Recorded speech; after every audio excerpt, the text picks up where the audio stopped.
welcome to Fem Keys, Play by Ear, Play Without Notes, Piano Crash Course. Okay, first things first. This is a piano keyboard. And like the computer keyboard, it consists of keys. On the piano keyboard, we have the black keys and the white keys. Starting with the black keys. Black keys consist of groups of 2s and 3s, right? So we have 1, 2, 1, 2, 3, 1, 2, 1, 2, 3, right? And onwards and onwards. That simply means that there is a structure to the piano. There's a, if we pull the two groups together, we have this structure, that structure, that structure, that structure, that structure. Okay. So here's a clear way of viewing the piano. To the left of the group of 2, to the immediate left of group of 2, is called the middle C. A very important concept in piano. The middle C. Most professionals, right, approach the piano looking at the middle C. So it's important. And that is to the left of the group of 2 black keys, right? That also means that to the left of the other group of 2 black keys ahead is a C, and then another C, and then another C, and another C toward the left hand side.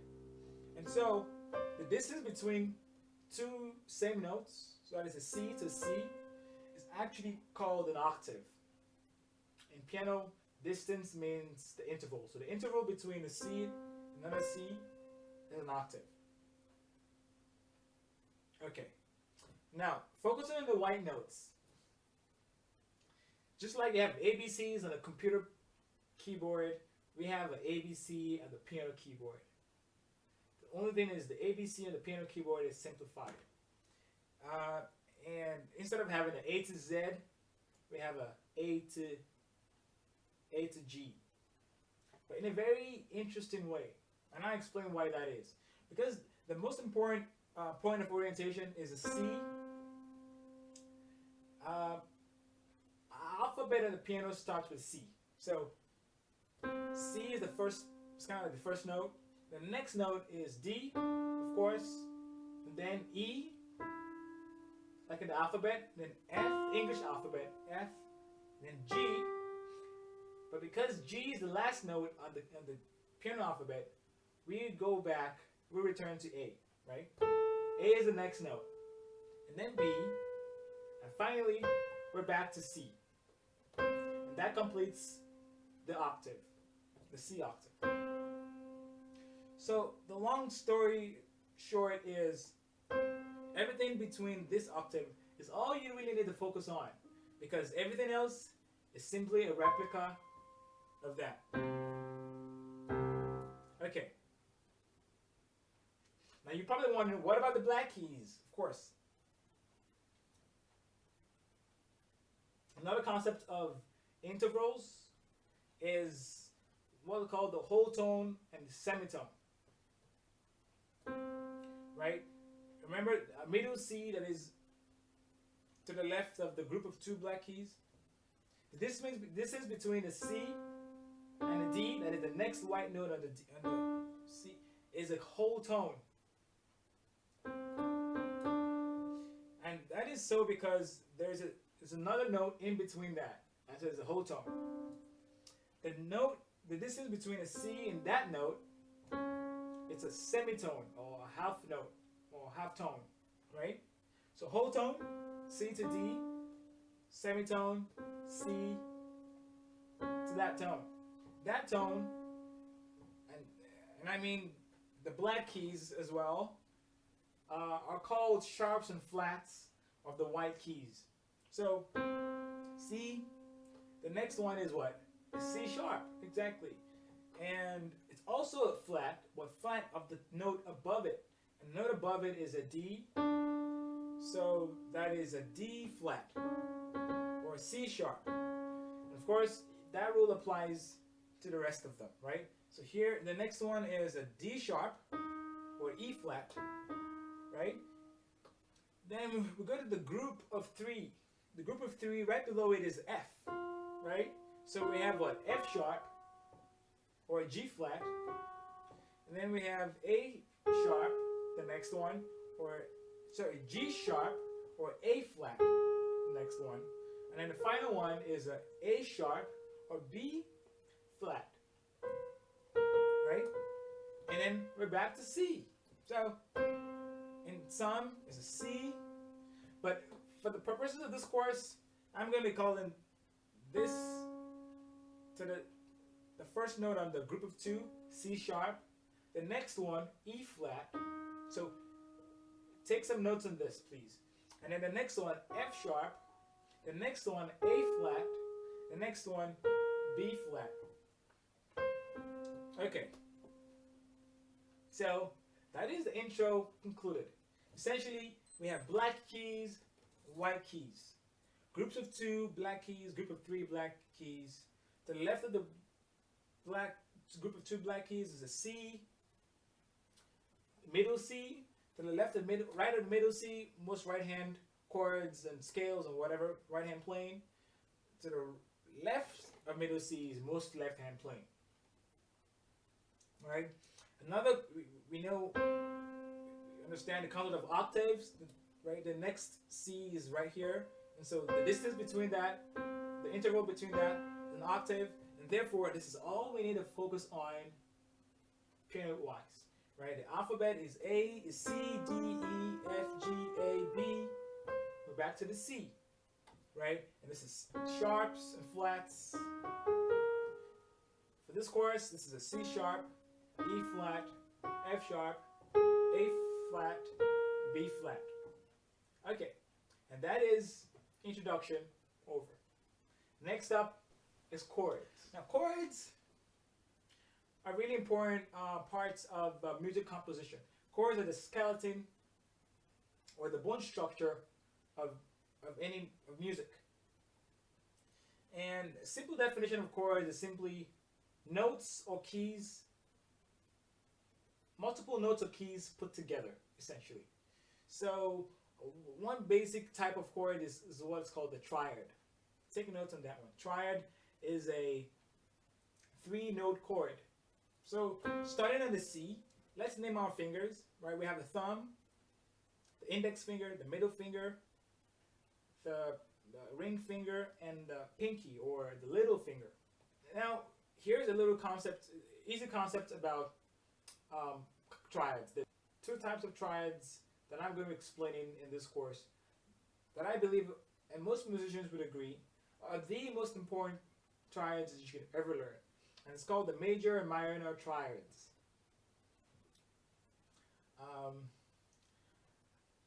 It's kind of like the colors, you know, kind of like colors, right? Colors have a white and black colors, right? Those are 2 dominant colors you have, right? And it's kind of like everything else is just in between. The shades and types and shadows of white or black. The major triads and the minor triads are the dominant chords that you could ever learn. Everything else is in between. Okay. Major triads. For C major triad, let's just figure out what is a C major triad. I've come up with a system of a 4-3 system. If you want to find out what a major is, use a 4-3. 4-3 in the sense of intervals. So you go up from a C to find the second note of a C major triad. You go up 4 semitones. That is 1, 2, 2, 3, 4. That's the second note of a C major triad. And the third note, or third and final note in a C major triad, you go up 3, right? And that is 1, 2, 3, right? So 1, 2, 3, 4, and 1, 2, 3. So it's a 4-3. There is a C major. A C minor is kind of the reverse of the 4-3 system, and that's the 3-4. So what you have is start with a C on the thumb, and you go 1, 2, 3, and you go 1, 2, 3, 4. So that's a 3, 4. You jump in semitones, 3 semitones, 4 semitones for the minor triad, C minor triad, 4, 3 semitones for the C major triad. The next aspect we're going to talk about is fingering. How can we then play these two chords, right? There are 3 types of fingering types, right? There's the open system, there's a closed system, and there's the mixed system. The open system, closed system, is a simple strike, 1 strike, right? That's the open system. That's the closed system, pardon me. The open system, or you can call it arpeggio, it's kind of like you play 1 note at a time, essentially. So it's kind of like 1, 2, 3. For the C minor, of course, for the C major. That's the open system. Closed system, open system, right? And the third system is the mixed system, which is simply a mixture of open and closed, or open, or closed, and the arpeggio. Which is, you take 2 notes, or 1 note, and then you simply complete the others by playing a closed, right? So, say C, and then closed. So, that's one way of playing that as a fingering. Another way is taking 2 and then playing just 1, right? So you kind of have this system where you're going 1, kind of close, open, close, open, close, or open, close, open, close, open, close. You see how my fingers are going? Close, or open, close, open, close, or close, open, close, open. So these are the 3 systems, right? Oh, closed, open, and close, and a mixture of both. Or, so these are the main ways of fingering. Okay, now here's the concept, and I'm going to be introducing. It's called the loop and groove. You know, call it whatever you want. Approach, mechanism, system. It's basically a key part of what I call think clear, play crazy. That's the slogan for Femkeys. Think clear, play crazy. And this is an approach that I believe would take make piano playing exciting, right? Make practice exciting, and it's something that is suited to your needs, the needs of the player. Okay, so what that really means is, first thing is to look or to think clear, which is you ask yourself a question. What's the chord like? The chord is a C major triad, for example, is a interval of 4 semitones and then 3 semitones, right? A minor, 3, 4. Okay, so that's how it looks like, right? Composed of C, E, and G. C major, right? C, E flat, and G. C minor. But thinking clear, you ask yourself 3 questions. What does it look like? What does it sound like? And what does it feel like, right? So, this is how it looks like. C minor, C major, right? Visualize the fingering, right? And the spaces and the intervals. Next is, what does it sound like, right? Pay attention to the sounds, right? Put your ear to it. I'm going to be talking about play by ear as well, so but this is going to be a good foundation for that session. Okay. And the third question to ask yourself is, how does it feel like? So this comes to the fingering, right? Placing and you know, doing the different 3 types of fingering, right? So open, arpeggio, closed, and a mixture of them, right?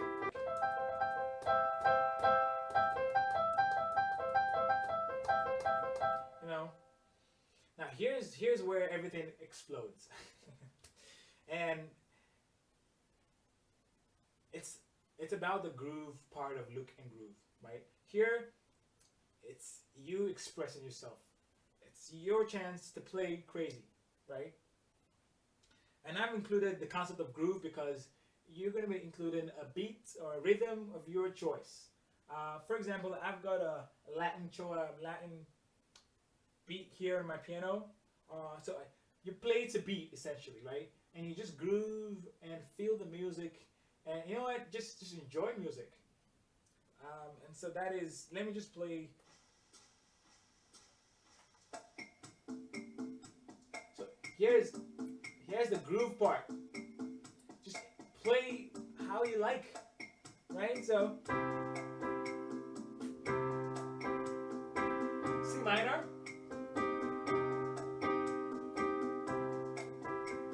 So this is incorporating all that you've done in thinking clear. So what does it look like? What does it sound like? C major, C minor. What does it feel like? Groove it out. Different fingerings.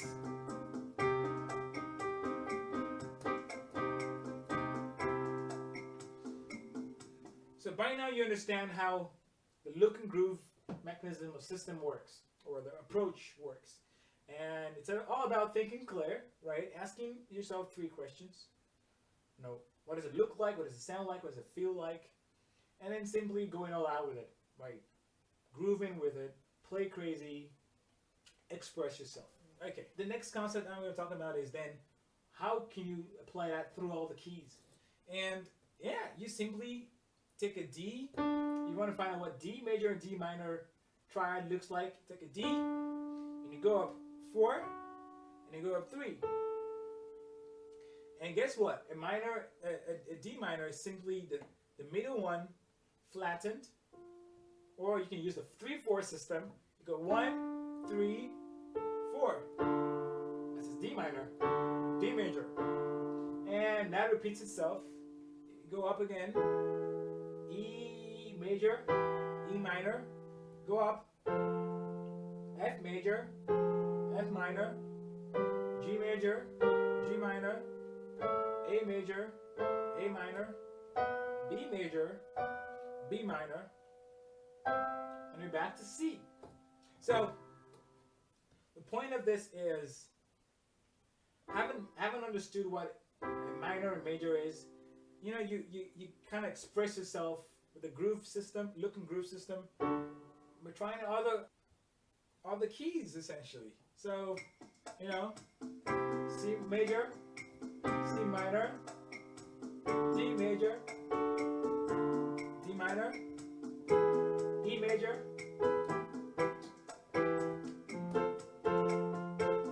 F minor, F major,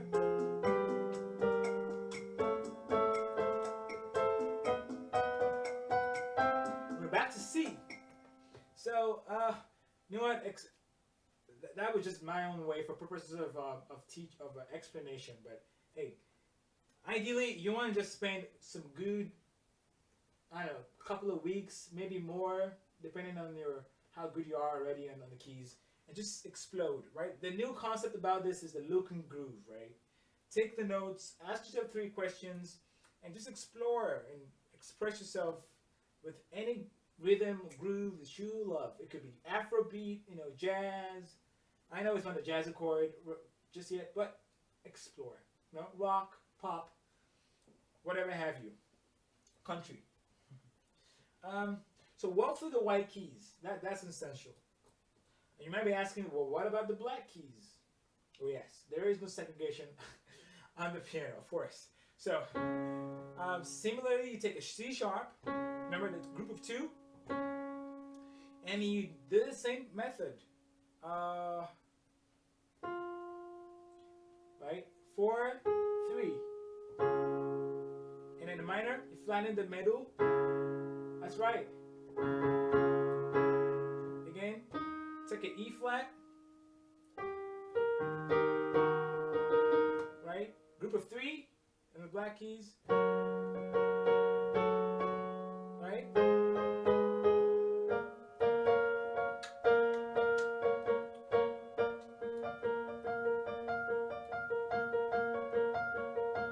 express yourself with different fingering, asking yourself questions. Okay, so that's the black keys. I'm going to come back to the black keys later. Right now, I would suggest you focus just on the white keys. Yes.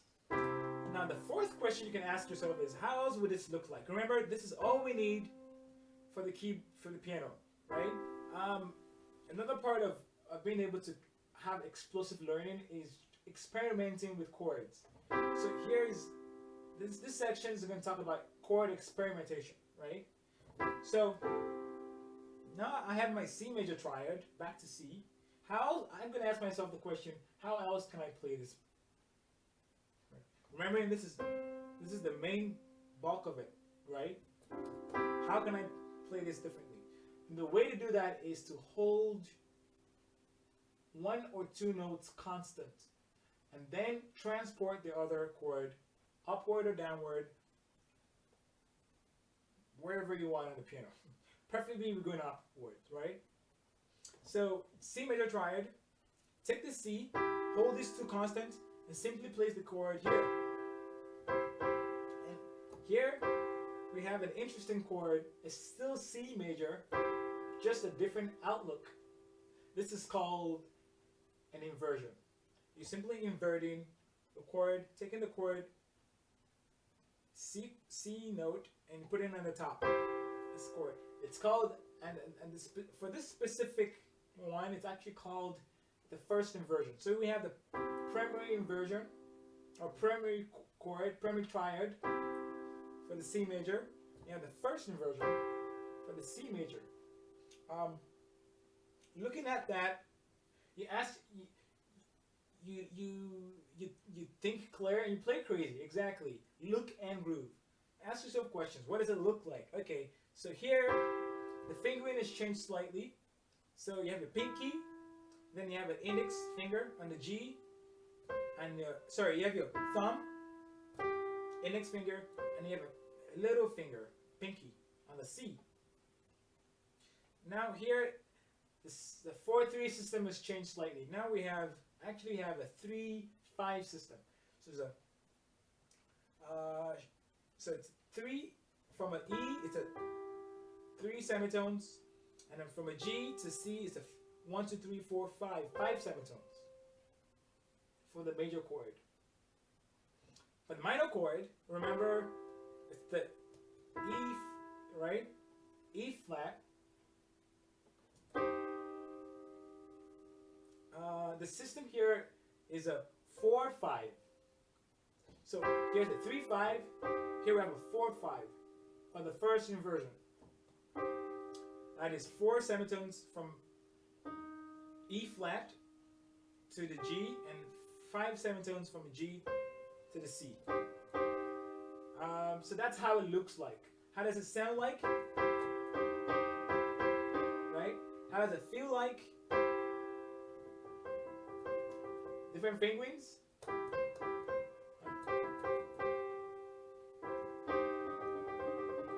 You notice also you begin to notice that the fingers that is working right now are these fingers, right? Those are the main changes that are happening. Okay, and of course, let's groove.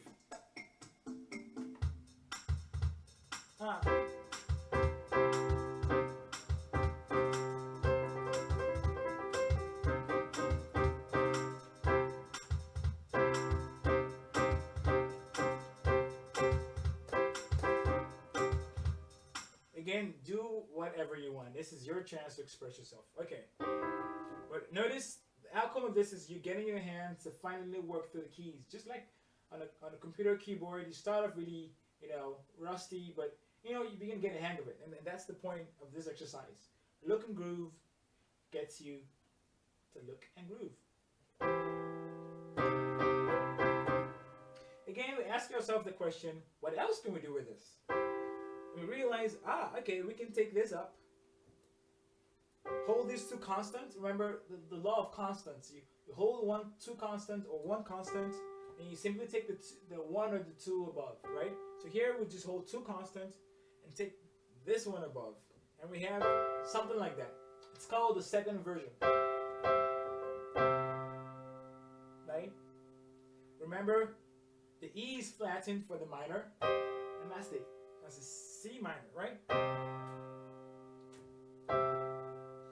Again, let's look at this then. Let's think clear about this, right? This is a 5 and this is a 4 for a major, right?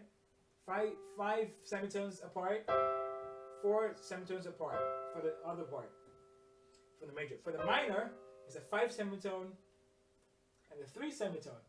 Ah, okay. So, and of course we have G, E, G, C, E, G, C, E flat for the C minor. Right?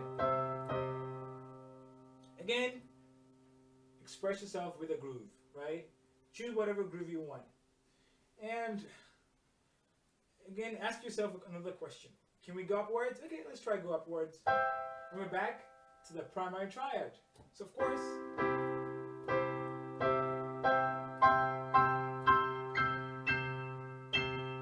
yeah, there you are. Those are all the two inversions we have on the triad, major and minor triads, right? So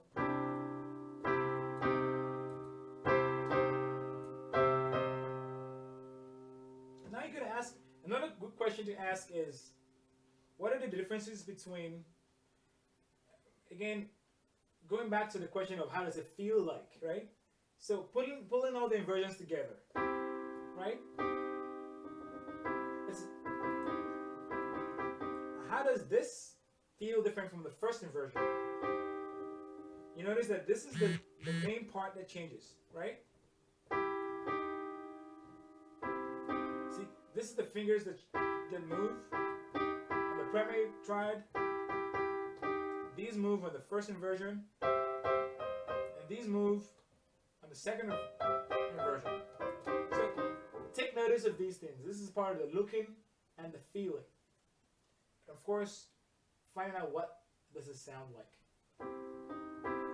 And again,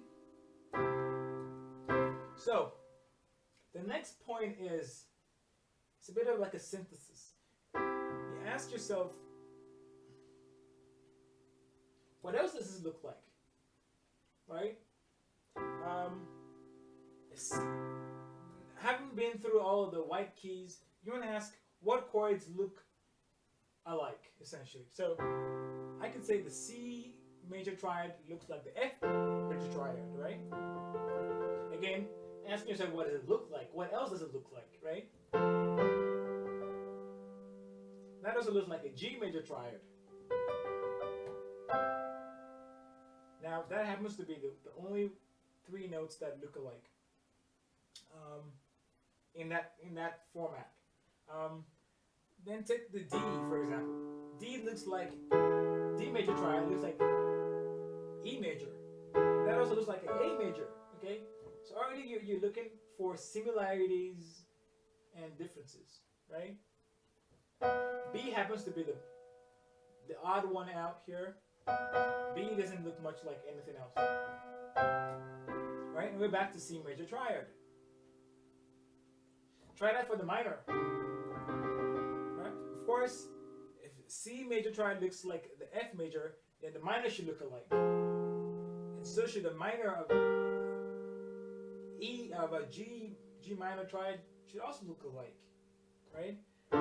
Same with the D minor triad, E minor triad, A minor triad. Wow. So already we are experimenting and we're learning by asking 3 questions. What does it look like? What does it feel like? What does it sound like? And then comparing and contrasting with other chords, other major triads. You know, C major triad, D major triad, E major triads, on and on and on and on. Okay. So next, how can we apply the concept of inversions to the other keys? Again, we use our look and groove system approach. So starting with the D major triad, we know that D major triad, we simply take the bottom D and we put it to the top. And there we go. That's what we have. Now remember that we've already found different patterns between certain chords. So, for example, C looks like F and looks like G.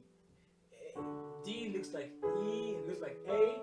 So, if this is a first inversion for the D, how would the first inversion for the E look like? That's right. See, you don't need to count upwards or downwards. It's pretty smooth. That's it, right? Already you're learning to find patterns that help you to get to the answer or the desired chord quickly, right? This is why the loop and groove system is an efficient and effective method for learning. Okay, and then A. This is A. Remember, A looks like E and D, and so that's right. That's the first inversion. C, that's F. First inversion looks like C. That's right. And G is just around the corner. Just move up one, or move up, slide to the right. That's right. That's the first inversion for the G. Okay? And of course, same concept applies to B as well. You can also work that through to the second inversion, right? So this is a D first inversion. Again, this would be the first inversion, second inversion, pardon me. Again, because of the patterns that we've already learned, right? When we ask the question of look, right? There are 2 white keys and 1 black key. That means on the E there should be 2 white keys and 1 black key. That's right. And the same should be in A. If this is A, first triad, first inversion. It should look like a second inversion of the E's and D's. That's right. Right? D, major, D, E. Yeah. And of course, you learn your minors as well. Right? And of course, you go through all the loop, you go through the groove and beat and all that stuff. Okay. To make it really exciting for you, find your beat and feel the music. That's right. And yeah, so once you kind of got that, right?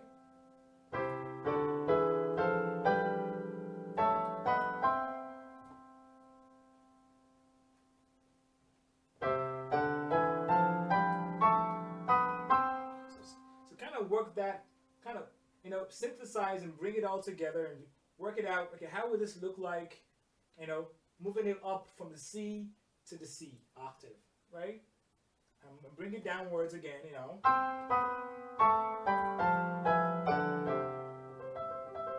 right? Work on the minors as well,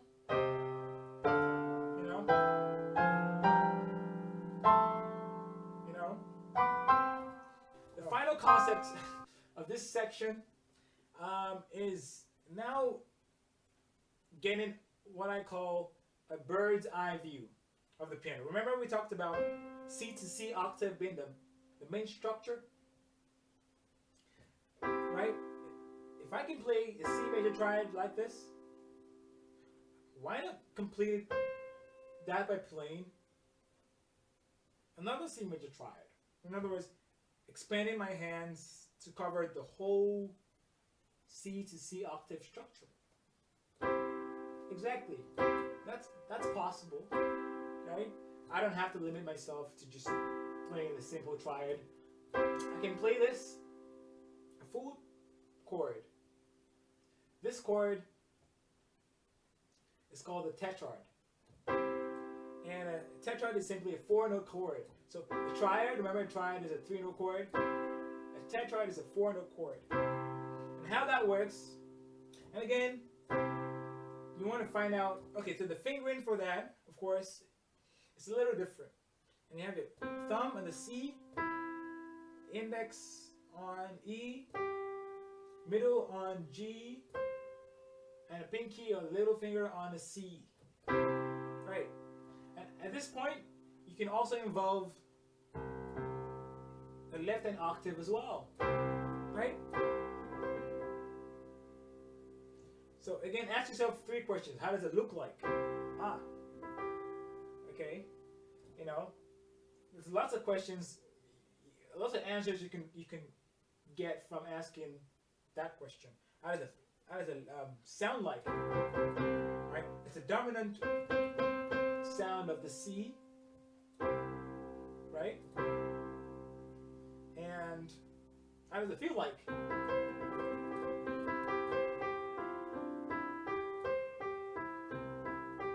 Right? Different fingerings. Right? Closed system, open system, mixed system. Try that with the minor as well. Again, bring in the groove.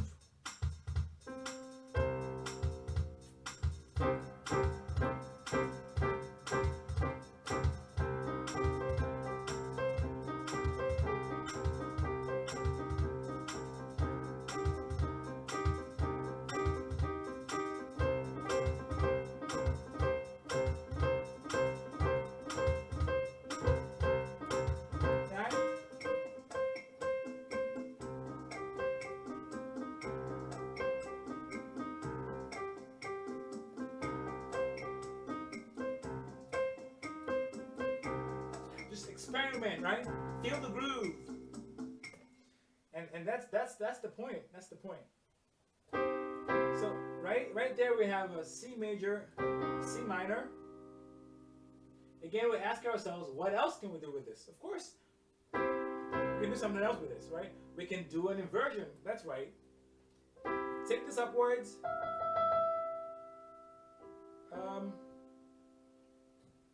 Inversion. Remember. The first inversion, you simply add the bottom note and put it on the top.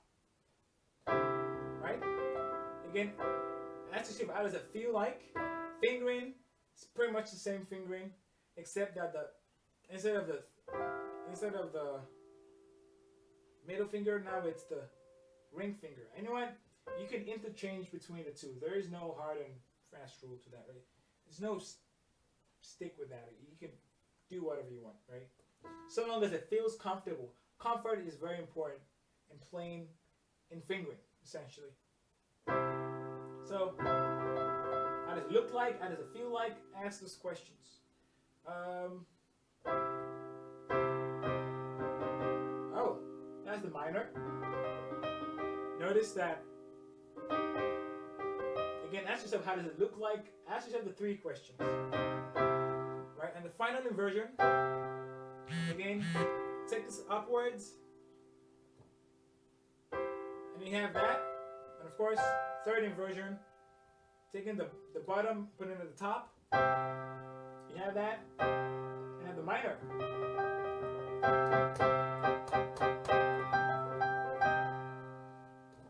And there you are, Then you go about exploring the piano, essentially, with the look and groove mechanism, right?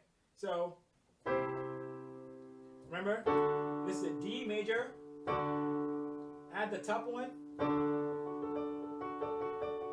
and you have your D major tetrad, right? E major, right?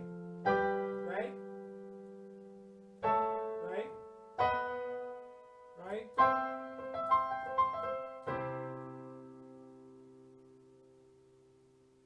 Of course, minor. Oh.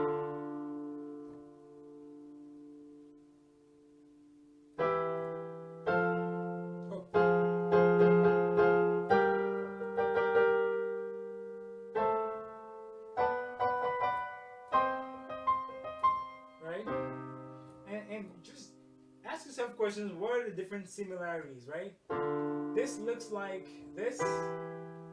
D minor looks like E minor, looks like the A minor, right?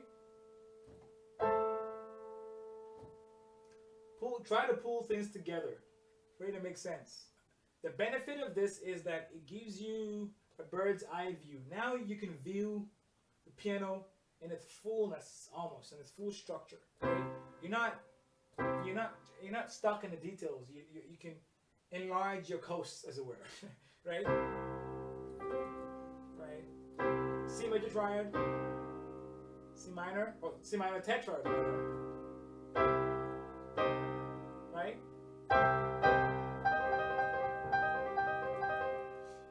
And then you can say, okay, what else? What else? Right? Ask yourself questions. What's the distance between that, and what's the distance between that? What's the distance between that? The main concepts we've learned today is understanding chords as the skeleton of music. And the basic chord is a triad, and an expanded version of the chord. The triad, C major triad, expanded version is a tetrad, and both of those types of chords have what's called an inversion. In other words, you ask yourself the question, what else? What else can you do with it? Right?